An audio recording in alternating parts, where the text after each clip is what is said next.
No, there's not going to be any bombshells in the indictment against Tyler Robinson. However, there are details that you want to pay attention to because the indictment against Tyler Robinson and the shooting of Charlie Kirk is what sets the official narrative. So let's pay attention quickly now on this short review of a legal document, what the official narrative and the official facts are set in stone in writing based on the indictment, and break that down a little bit.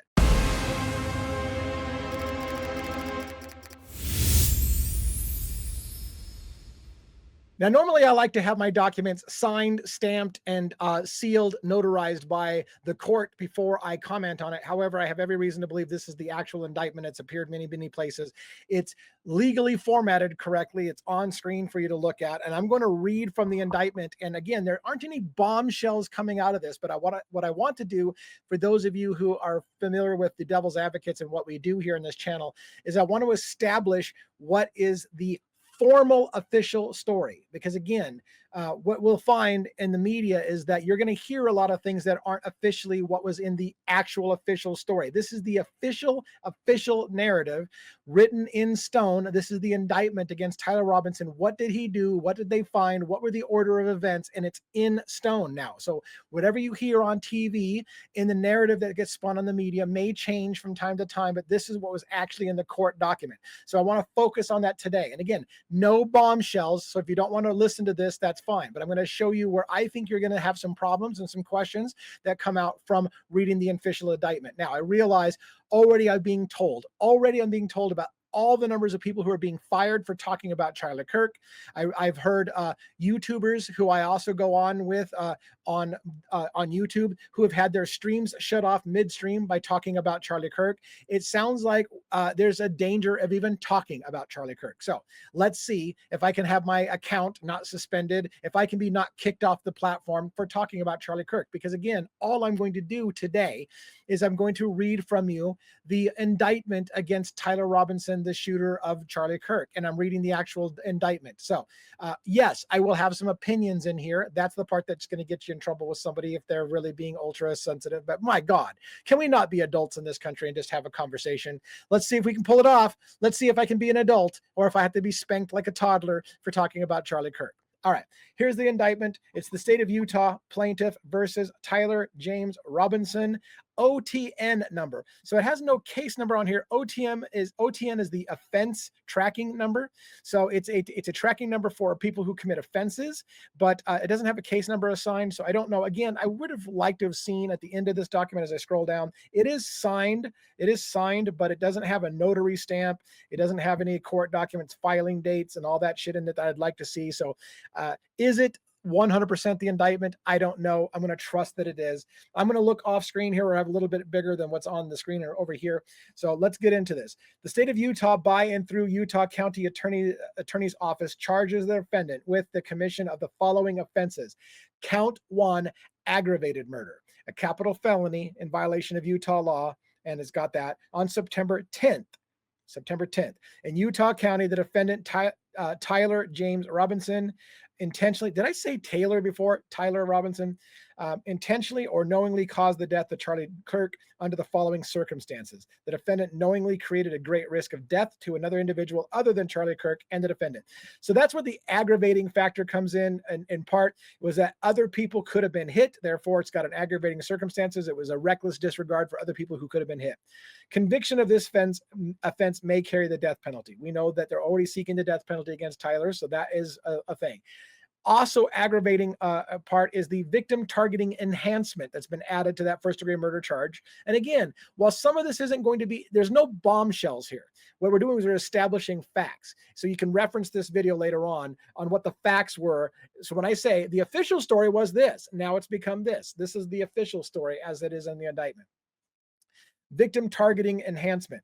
Tyler James Robinson intentionally selected Charlie Kirk because of Tyler James Robinson's belief or perception regarding Charlie Kirk's political expression. So that's where they get in the targeting enhancement, because he targeted somebody for their political beliefs. Notice, if the trier of facts finds beyond a reasonable doubt that the victim targeting enhancement applies, the sentencing judge or the board of pardons or parole shall consider the defendant's selection of the victim as an aggravating factor. So Again, if you're targeting somebody for their political beliefs, that can be an aggravating factor, allowing them to seek the death penalty, is what it's saying.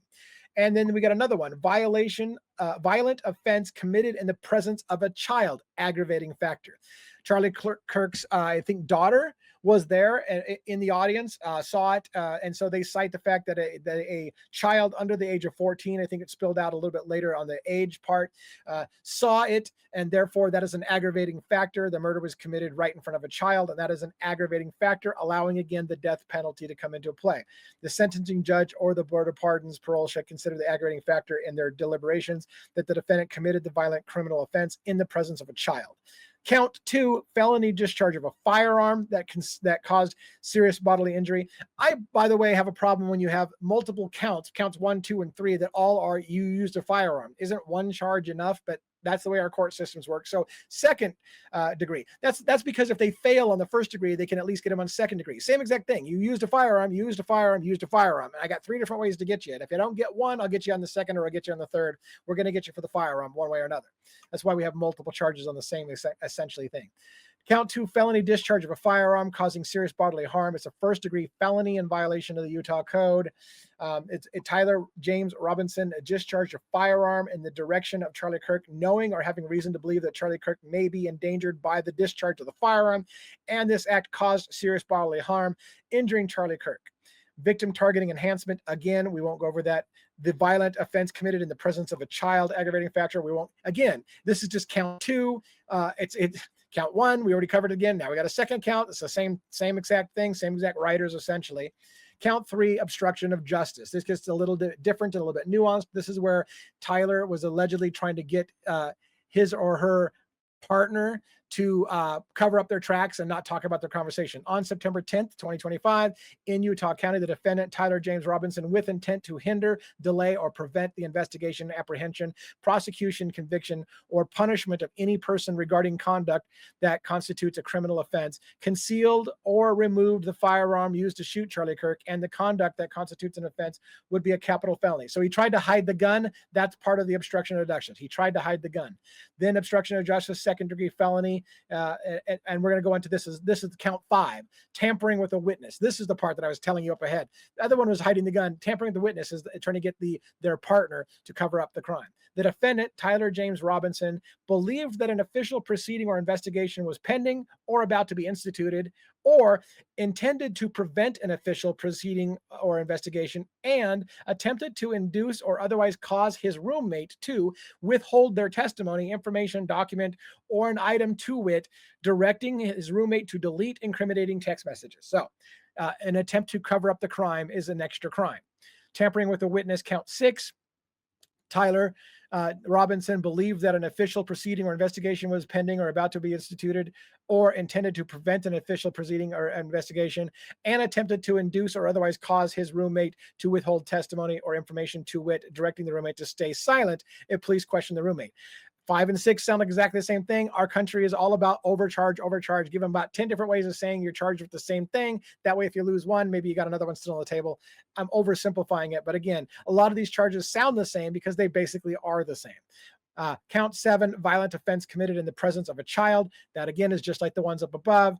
Here we spell out it is Tyler Robinson committed the criminal homicide in the presence of a child younger than 14 years of age, with knowledge that the child was present and may have seen or heard the commission of the homicide. Victim targeting enhancement, again, because he was a political figure and he's being targeted for his beliefs, it's a targeting enhancement. Again, just more counts of the same basic thing. Probable cause. Now, here's where we get into a little bit more.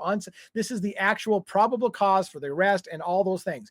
On September 10th, 2025, at approximately 12:23 p.m., Charlie Kirk was shot and killed while speaking to a large crowd on campus at Utah Valley University, UVU, in Orem, Utah. Counts 1 and 2. Police found the suspected murder weapon, a bolt-action 30-06 rifle, nearby. Now, again, online, you're going to hear all all kinds of people arguing about what kind of rifle was used in the commission of the crime. Officially, this is why we're paying attention to the document. The document is going to say it was a 30-06 rifle. So if later on we find out that the ballistics don't match, or the ballistics, or that the bullet doesn't do what they say that it did, if that is the case, then we can question, well, the official story says it's a 30-06, but a 30-06 can't do this. That's why we break these documents down. That's why we discuss it. I am not telling you at this point that it wasn't a 30-06. What I'm telling you is that we have established the fact that it was a 30-06 rifle in the documentation. And already online, we have people arguing about whether it was a 30-06 rifle. So just keep that in mind. Over the next approximate 33 hours, police conducted a manhunt for the shooter until the evening of September 11th, 2025. Right there, yes, I know, conspiracy theorists. I know where you're going. Anytime you see the number 33, you think Freemasons. You think, oh my God, Freemasons are signing their name to this assassination right off the bat. It's almost never a coincidence, if you're in the conspiracy world theory, that the number 33 is added. So when they have to specify that 33 hours went by before they found something, it seems to be a telltale mark of those who believe that the Freemasons do these kind of things and they leave signature calling cards, so the 33 would be there. I'm not telling you how I feel about that. I'm just telling you I see it. In case you didn't think I saw it. I saw it. I see it. All right, acknowledge. Moving on. So on September 11th, how interesting that the arrest is on September 11th. September 11th is a major day in this country. So, and of course, you know why. So on September 11th, Tyler James Robinson surrendered to the police at the Washington County Sheriff's Office. DNA consistent with Robinson was found on the rifle's trigger. There's another appointment of fact we know. That Tyler Robinson's DNA was found on the trigger of that 30-06 rifle. So just, again, establishing facts. When this story moves on, and it will be moving on, these are establishing of facts that we need to keep in mind, because it will come up later, in my opinion. After shooting Mr. Kirk, Robinson hid the gun, count 3, discarded the clothing that he wore when he fired the rifle, count 4, and told his lover/roommate to delete incriminating text messages, count 5, and not to talk to police, count 6. Children were present at the time of the shooting, count 7. I love that paragraph. That is so well laid out. I'm not being sarcastic. That is a great paragraph. It tells you exactly what those charges are and what counts they are for each thing. I love it. Now, the shooting. And I don't love the shooting, for frick's sake. I don't love the shooting. That's not what I'm saying. I love that it was written in clear, concise language that the American public can understand. The shooting. Turning Point USA is a nonprofit organization founded in 2012 by Charlie Kirk, organized a public outdoor event to be held at noon, September 10th at 2025 at the UVU. The event at UVU was announced far in advance, garnered significant publicity and interest. Consequently, several hundred people attended. Mr. Kirk was interacting with the crowd before the event officially got underway. Then approximately at noon, Mr. Kirk seated himself under a portable canopy behind the table and a microphone. He began speaking to the crowd and fielding questions from attendees, a format that Mr. Kirk commonly used at his events. And yes, you can see it all over the internet. This is what Mr. Kirk does. Mr. Kirk allowed the questionnaires to approach a microphone positioned directly in front of him.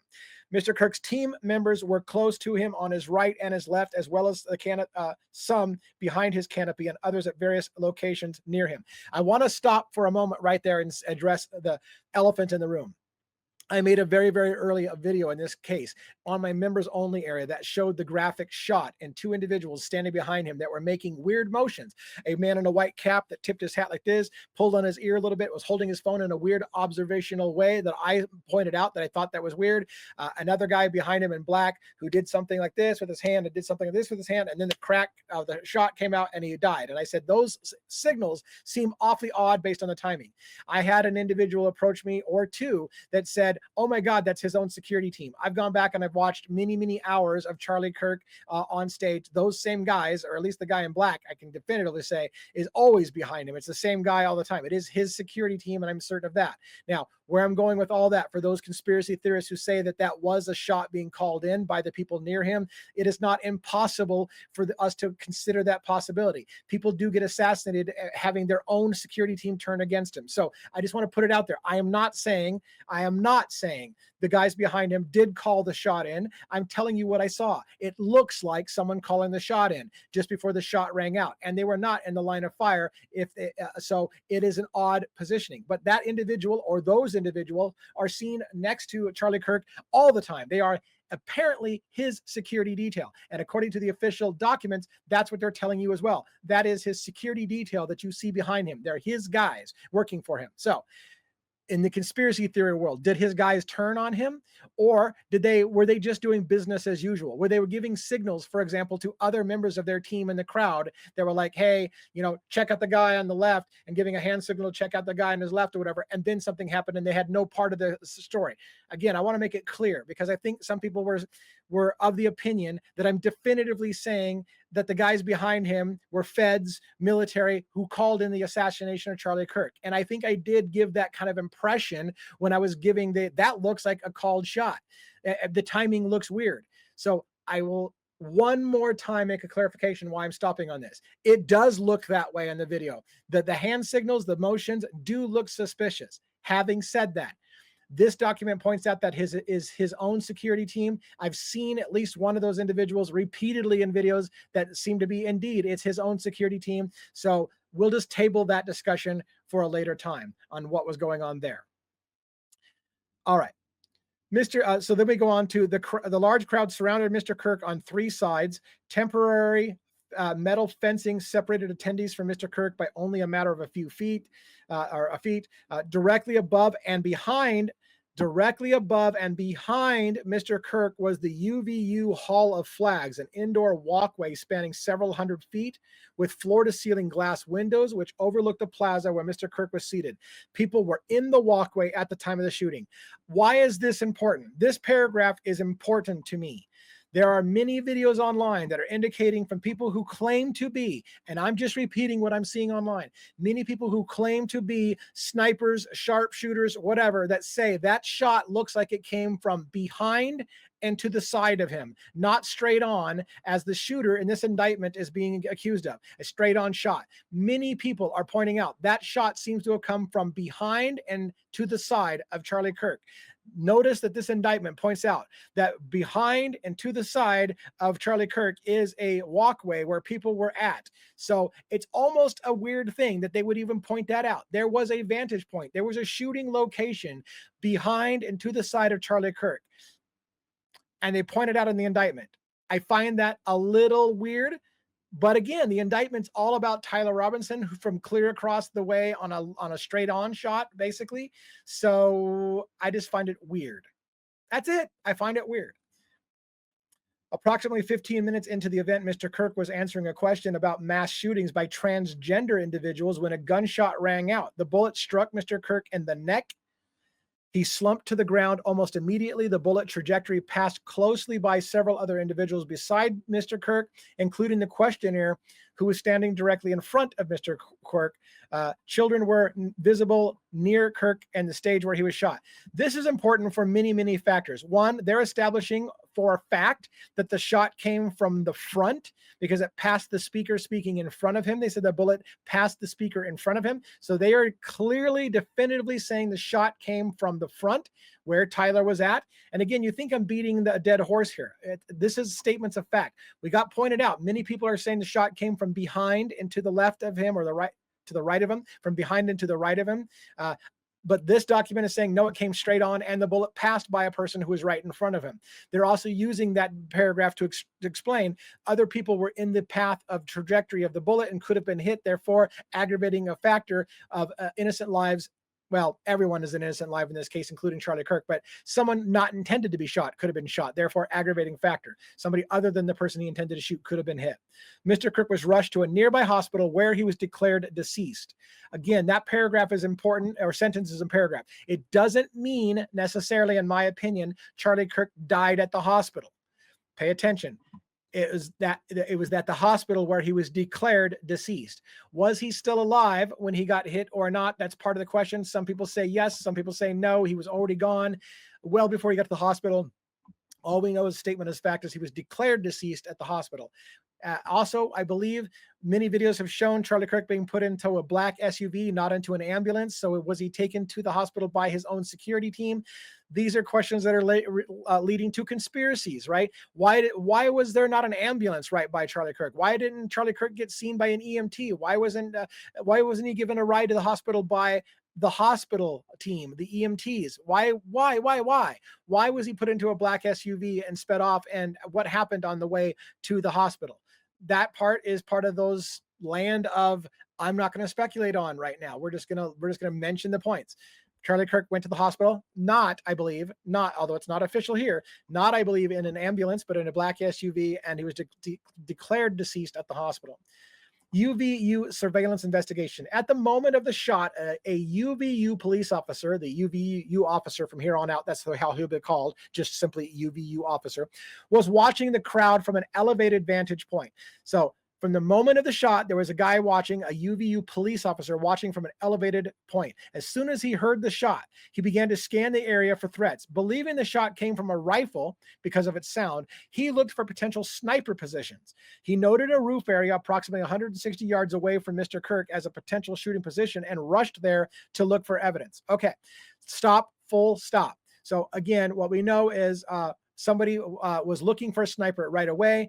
The shot that they're going to talk about was taken from 160 yards. When I first heard that the shot was taken, it was 250 yards. Then I heard 200 yards. Then I heard 150 yards. The official indictment now is going to tell us 160 yards. So it's, again, just an establishment of fact. That's it. All right. The suspected shooting position is adjacent to an open, publicly accessible walkway.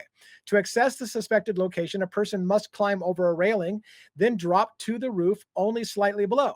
The UVU officer climbed over the railing and down onto the roof and then walked to the suspected shooting position and confirmed a clear shooting corridor between the position and Mr. Kirk's seat. So again, the officer goes to where he believes the shooter was at, sees that is a doable shot. You can shoot from here. He also noticed markings in the gravel rooftop consistent with a sniper having been laying on the roof. Impressions, I worded that differently than it's read. That's why you're following along with your own reading. Impressions in the gravel potentially left by the elbows, knees, and feet of a person in a prone shooting position. So again, establishment of fact. The shooter was laying down, left impressions of elbows and knees on the gravel of that rooftop. All these are statements of fact. Why is that important? Wait for later. I'm not telling you I have the information. What I'm saying is, as information is coming out, it's not consistent with these established facts. So let's just establish the facts. Police reviewed surveillance from the camera covering the roof and discovered, so police reviewed the surveillance from the camera covering the roof and discovered that it recorded an individual dressed in dark clothing cross the railing from the public walkway and drop onto the roof at approximately 12:15. All these are important statements of fact. Although the individual moved out of the camera's view for a short time, the camera again captured the individual running across the roof and then low crawling to the area that the UVU officer recognized as where the suspect sniper had dropped into the prone shooting position. After a short time, which matches the known time of the shot, the individual arose and ran across the roof to the northeast. So what they're saying is campus surveillance footage shows exactly what that UVU officer saw. This is where the shooter shot from, and then we saw him running to that place, laying down, taking the shot, and leaving. This discovery led to an intense review of UVU surveillance recordings to attempt to track and identify the suspect. Surveillance revealed the following. At approximately 11, so after they first saw the shooter on camera, and then they backtracked to see when did the shooter arrive. Now that we're talking about that, at approximately 11:51 a.m., the suspect entered campus from the north. He is seen wearing a black shirt with an American flag in its center, a dark baseball cap, and large sunglasses. This is the photo we've all seen on the internet many, many times. Throughout the surveillance, the suspect keeps his head down and rarely raises his head enough to get a close image of his face. As he proceeded across the campus, he is seen walking with an unusual gait. The suspect walks with very little bending in his right leg, consistent with a rifle being hidden in his pants. This unusual gait continues until the suspect is seen crossing the railing of the open walkway onto the roof, where he leaves the camera's view. So again, statements of fact. He had the rifle tucked down his pant leg, or at least that's what it looked like on camera. A camera later captures the suspect as he runs across the roof to the suspected shooting position. Immediately after the shots fired, a camera captures the suspect running across the roof, carrying an item whose shape is consistent with a rifle. The subject is then seen climbing down from the roof. He appears to drop the item that he was carrying as he hits the ground in a controlled fall. He then picks up the item and runs towards the northeast end of campus. Also, it looks like he hurt his ankle, in my opinion. It looks like he was limping for a little bit. That fall was quite a long fall. If you've seen the video, the alleged shooter, I believe we can use the word alleged shooter, but maybe you want to say that that's not true. It is the shooter because they told us so. I'm going to go with alleged shooter for now. The alleged shooter drops down and hurts his ankle. Now, why is that important to me? Why is it important to me? Well, if I were a person, I would want to make sure that the shooter that they picked up does indeed have some kind of indication of some kind of bruising on that ankle. I'm betting he twisted his ankle. I'm betting he's got a bruised ankle. So will we ever see photos proving the bruised ankle? Because that would be a nice thing just to prove for those people who think, because I know you're crazy out there. People are thinking this was an assassination and that the kid that took the shot from the front isn't the guy who took the shot. It was somebody else behind and to the right of Charlie Kirk. If you're one of those people, you know what you're going to want? You're going to want to see, for example, the bruising on the ankle on this kid to make sure that that kid that got in custody is the same one that fell off the roof and twisted his ankle enough that he's limping. So I would imagine there's going to be some bruising. Maybe not, and I bet you we're never going to see it, but that's something I would like to see if it were me. Expanded crime scene investigation. Law enforcement officers followed the suspect's escape through the northwest into the campus, where they believe the suspect left campus, entered the wooded area. By the way, have you seen the video? Have you seen the video where the camera sees him jumping off the roof? It's a still shot. It's a still camera. You see him jumping off the roof. You see him running, and then all of a sudden the camera shifts and follows him. Who the hell is controlling that camera? It looks like a still camera that's always there and is always mounted and always staying in one place. And you see the shooter jump off, he limps, he goes off camera, but right where he's about to go off camera, the camera shifts and follows him. Not panning motion like you would expect a camera that's got motion detection. I don't think there's, and it's way too long for picking up motion detection, in my opinion, as far as like everything would be setting off the motion detect. That camera would be going all the time, picking up somebody here and there. It looks and feels weird to me that the camera shifted when it did. And I'm not trying to be uber conspiracy theory here. Again, at the end of the day, this shooter may be exactly the shooter. It may be the guy. I still would like to know, for my own sanity, who moved the camera and why. Explain that to me. I would like to know. Now, in the wooded area, investigators found a bolt-action rifle wrapped in a towel. The rifle contained 1 spent round and 3 unspent rounds. This is consistent with the fact that officers observed at the time of and immediately after the shooting, no shell casings were found on the roof, suggesting a bolt-action rather than auto-loading weapon, and only a single round was fired. Now, I don't know a crap ton about rifles, but if you have a bolt action rifle, right, you have to then pull the slide back, eject the casing, and load another bullet into the chamber. That's what I think. So he has engraved bullets in this rifle. He fired the shot, but he never pulled the slide back to eject the casing. So the casing of the fired rifle shell is still inside the gun, along with other bullets that are ready to be pulled up into the chamber, as I understand it. So this is explaining everything that I would expect from a bolt action rifle. 1 spent casing still inside the gun, never ejected, and then the other casings that were engraved. They continue to tell you each round on the rifle contained etched inscriptions. Fired cartridge red. Notices bulge. OWO. What's this? Second cartridge. Hey fascist, catch, with arrow symbols. Third cartridge. Oh bella ciao, bella ciao, bella ciao, ciao, ciao. Fourth cartridge. If you read this, you're gay. LMAO. All right. So that's what each one of the bullets said. There were 4 bullets that had engravings on it. A la the media has already started to make connections to Lee Mangione and the engraved bullets used in that shooting. There is no tie between these 2 shootings that at the moment that I see, but they are already making those connections. Take it for what it is. The rifle ammunition rounds and towel were sent for forensics processing. DNA consistent with Robinson's was found on the trigger. Other parts of and again, I hate the word consistent with. DNA consistent with him bothers me, because all human DNA is consistent with other human DNA at some level. All human DNA is consistent with other human DNA. So saying the DNA is consistent with Robinson can be a misleading statement. I don't know that it is in this case, but it can be. It's extremely slippery. There's a lot of similarities. All of us have a high, like 99% similarity of all humans are connected at a 99% level. It's the little point something percent that separates us on hair color, eye, height, that stuff like that. But most of us are very similar. So it's DNA consistent with Robinson. I don't know. And again, I'm not saying that I'm doubting it. I'm just telling you where I find areas that are like, let's look into the details. Law enforcement was unable to immediately locate the shooter, so they published photos of the shooter from the UVU surveillance cameras and asked for the public's help in identifying him. Meanwhile, law enforcement continued to try to identify the shooter through other means. The Washington County investigation. On the evening of September 11th, As law enforcement continued their investigation, Tyler James Robinson, went to the Washington County Sheriff's Office with his parents and family friend to turn himself in. So Tyler turned himself in with his parents and a friend on September 11th. Robinson's mother stated the following to the police. On September 11th, the day after the shooting, Robinson's mother saw photos of the shooter in the news and thought the shooter looked like her son. Robinson's mother called her son and asked him where he was. He said he was homesick and that he had been at home sick on September 10th. Robinson's mother expressed concern to her husband that the suspected shooter looked like Robinson, and Robinson's father agreed. Robinson's mother explained that over the last year or so, Robinson had become more political and had started to lean more to the left, becoming more pro-gay and trans-right oriented.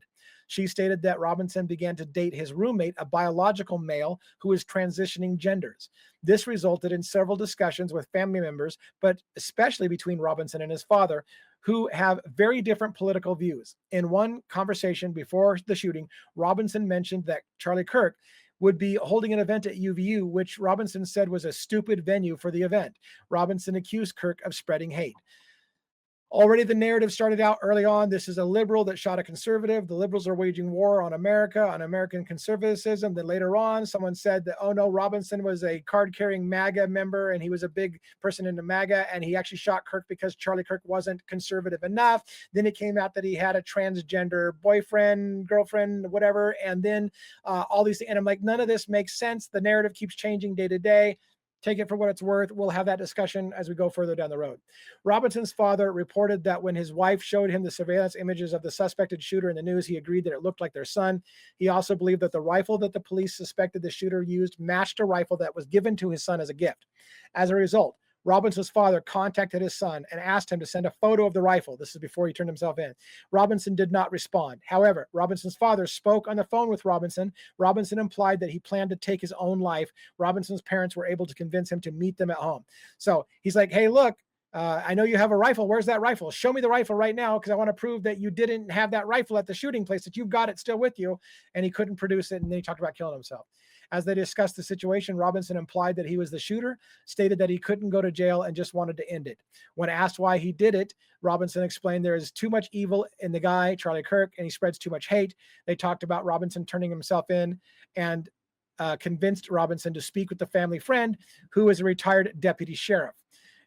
At Robinson's father's request, the family friend met Robinson and his parents and convinced Robinson to turn himself in. So now we know the friend who walks in with the parents and Robinson is the person who is a retired deputy sheriff. Again, just stuff to keep in mind for later.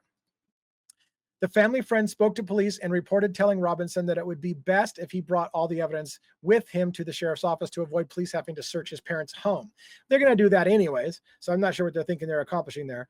The family friend also asked Robinson if he had any clothes that were related to what he did, and Robinson replied that he had disposed of the clothes in different areas. Interesting stuff to pay attention to for later when we're observing the facts. The roommate. Police interviewed Robinson's roommate, a biological male who was involved in a romantic relationship with Robinson. The roommate told police that the roommate received messages from Robinson about the shooting and provided those messages to police. On September 10th, 2022, the roommate received a text message from Robinson which said, "Drop what you're doing, look under my keyboard." The roommate looked under the keyboard and found a note that stated, "I had the opportunity to take out Charlie Kirk and I'm going to take it." Police found a photograph of this note. The following text exchange then took place. Now, this is a long text exchange and I'm long-winded on this video already, much longer because I thought this was only going to be about a 15-minute video, and here I am at a half hour. I'm going to go ahead and read it anyways, so we'll try to keep this under an hour now. Sorry about that. All right, here's the text messages exchange. After reading the note, the roommate responded, "What? You're joking, right?" About the whole, hey, I had an opportunity to take out Charlie Kirk, so I'm doing it. Robinson writes back, "I'm still okay, my love, but I'm stuck in Orem for a little while longer yet. Shouldn't be long until I can come home, but I got to grab my rifle still. To be honest, I had hoped to keep this secret till I died of old age. I'm sorry to involve you." Roommate says, "You weren't the one who did it, right?" Robinson, "I am. I'm sorry." Roommate, "I thought they caught the person." Because again, multiple reports had come out, including an individual, George Zinn. Oh my God, this guy. We'll save that conversation for another day. "I did it. I'm the shooter." When asked why he did that, "Why did you say that?" "Well, I wanted to let the shooter get away." Then the law enforcement says we found no collusion between him and the shooter. Now, granted, maybe Robinson didn't know George Zinn, but literally Zinn, who, by the way, has a history has a history. We'll talk about that in other videos. George Zinn has a history of being in the right place at the right time for really weird shit. George Zinn, once again, yells out right away, I'm the shooter, shoot me, I'm the shooter. And he says, I did this so the shooter could get away. Things that make you go, But law enforcement determined that there was no collusion between this guy and the shooter. We'll get back to that in other videos. So I thought they caught the guy. And he says, no, they grabbed some old crazy dude, Zinn, then interrogated someone in similar clothing. Yes, there was another individual, not just Zinn. 2 people reported. We got the shooter. One was George Zinn. One was another individual. I planned to grab my rifle from the drop point shortly after, but most of that side of the town got locked down. It's quiet almost enough to get out. But there's one vehicle lingering. Why, the roommate says. Robinson wants to clarify. Why did they do it? Roommate, yeah. Robinson, I had enough of his hatred. Some hate can't be negotiated out. If I'm able to grab my rifle unseen, I will have left no evidence, going to attempt to retrieve it again. Hopefully they have moved on. I haven't seen anything about them finding it. So he's laying in wait. Important information, is laying in wait, trying to get his gun back, his rifle. Roommate, how long have you been planning this? Robinson, a little over a week, I believe. I can get close to it, meaning the gun, I'm sure, but there's a squad car parked right by it. I think they already swept that spot, but I don't want to chance it. Robinson continues on. I'm wishing that I had circled back and grabbed it as soon as I got in my vehicle. I'm worried what my old man would do if I didn't bring the grandpa's rifle. IDEK? What is it? IDEK? Fuck, I'm too old for that shit. What is the IDEK if it had a serial number? I don't know. I'm assuming. I don't know if it had a serial number, but it wouldn't trace to me. I worry about prints. I had to leave it in a bush where I changed outfits. Didn't have the ability or time to bring it with. I might have to abandon it and hope they don't find prints. How the fuck will I explain losing it to my old man? This part is so not thought out. You just drop the gun in a towel. I don't understand dropping it in a towel. You change clothes. You're not sure if you left prints. You couldn't wear gloves. I just have questions about the sanity of this person and their thought process. Only thing I left was a rifle in a towel. Why in a towel, cousin? I want to know. Anyways, remember how I was engraving bullets? So now this lets us know that the roommate must have seen Tyler engraving bullets. Remember how I was engraving bullets? So the roommate saw that happening, I guess. The fucking messages are mostly a big meme. If I see notices bulge, UWU, why not OUO, I don't know, on Fox News, I might have a stroke. All right, I'm going to have to leave it. That really fucking sucks. So it sounds like in the moment, he's like, I did it as a joke, but I can't wait to see on the news that they actually have my engraved writing on there. That'll be, I'm going to have a stroke. Shit, I'm going to have to leave my gun. He's giving up on it. Judging from today, I say grandpa's gun does just fine. I don't know. I think that was a $2,000 scope. So he's bragging about, hey, grandpa's gun shoots really well. I killed somebody with it. Good job. $2,000 scope. Paid off. That's the kind of attitude you have on it. Freaking don't shut my account down. I'm just reading a freaking indictment. Robinson, delete this exchange. Robinson, my dad wants photos of the rifle. So now this conversation is allegedly happening while his father's like, show me a picture of that gun right now. Show me you have the gun because I want to know you didn't do this. Show me the gun. My dad wants photos of the rifle. He says grandpa wants to know who has what. The feds released a photo of the rifle and it's very unique. He's calling me right now and I'm not answering. Robinson, since Trump got into office, my dad has been pretty diehard MAGA. Robinson, I'm going to turn myself in willingly. One of my neighbors here is a deputy for the sheriff. So now all of a sudden the text message, and we don't have timestamps on these. He's now with his parents and with the deputy sheriff of the family that they know, convincing him to turn himself in. You are all I worry about, love. I'm much more worried about you, the roommate replies. Don't talk to the media, please. Don't take any interviews or make any comments. If any police ask you questions, ask for a lawyer and stay silent. This is all leading to the obstruction of justice comments. He's asking his roommate to bury information, not talk about the conversation they had, hide it, lie to law enforcement, etc., obstruction of justice. The search for Robinson's residence. Police executed a search warrant on the Robinson's residence.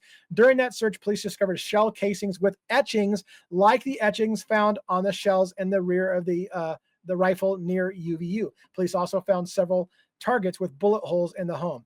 This I would like to know more about. Will they tell us? Obviously, he engraved more things, more etchings on bullets that were left behind. What do they say?